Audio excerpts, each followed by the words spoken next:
The Parsha starts with Yisro, the father-in-law of Moshe, joining the Jewish people in the desert. What happens is that he arrived at the camp, and before he didn't enter the camp, he was at the outskirts of the camp, and then he sent a message from where he was. He sent a message to Moshe saying that I have arrived. Please send a welcoming part. Please come and welcome me. Please come and welcome me into the camp. Now this action was a bit surprising, because we know that Yisro was a very great man and a very wise man, and therefore this type of arrogant or conceited behavior, come and welcome me into the camp, is out of character. So the question is, why did he do it? Why did he insist that Moshe has to come and welcome him into the camp? Why couldn't just walk in and come and knock at Moshe's door and Moshe's tent? What was the idea of saying, come and welcome me? So the Alter of Kelm, Rav Simcha Zissel Ziv, explains that in this action of his there was a gentle rebuke. What's the rebuke?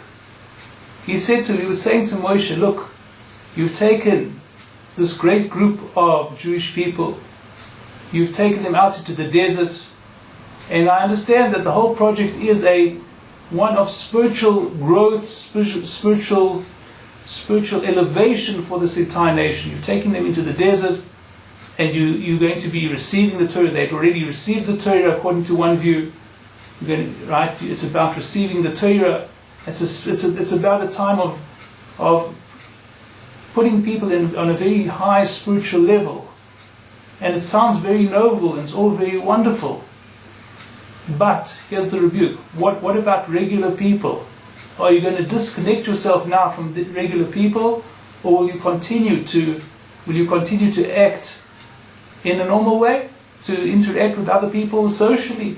Not just to put yourself as an exclusive group above the crowd, but to interact with the group, to interact with other people. Are you going to still be a normal person? Will you come out to greet me when I come to your camp? Or will I be a second-class citizen now that I'm amongst the Jewish people? And Moshe Rabbeinu's response, Moshe Rabbeinu got the message straight away, and his response was a very warm and friendly greeting. Moshe Rabbeinu not only went out himself to greet Yisro, but all the rabbis, all the elders, and in fact, basically the entire people of Israel. Once they saw the elders going out, once they saw Moshe going out to the edges of the camp, and the elders went out with Moshe, so the entire camp all followed Moshe to go out to greet Yisro, and he obviously got a resounding and very, very warm and very friendly welcome. The question that Yisro was asking, however, is something that the Torah very much does cater for. We know when it comes to doing mitzvahs that there are two types of mitzvahs. There are mitzvahs that are called Bein Adam Lamokum, our duties in terms of ourselves and God, ourselves and Hashem, those mitzvahs which help to elevate us in a spiritual realm. But there's another whole section of mitzvahs, a huge section of mitzvahs that are called Bein Adam L'Chaveri, the mitzvahs between one person and his fellow person. Our obligations to our fellow human beings, and the fact that we have to be there for other people, we have to be supportive of other people, we have to always be willing to help other people. And the Alter of Kelm goes on to explain, and we have to realize that that's not an easy task to fulfill. It's not that easy to be able to cater for other people in a proper way. And he speaks specifically in terms of educating our young. The key to education always is for the teacher to speak to his student from his student's point of view. From his student's point of view, the verse says, "Educate a child according to his way."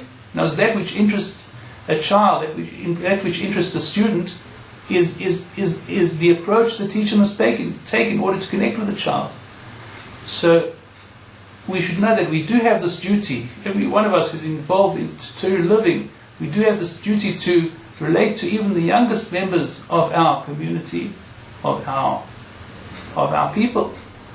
And we have to, and we have to go down to their level, to speak to them at their level, and to integrate them, and to connect them, and to include them in the people.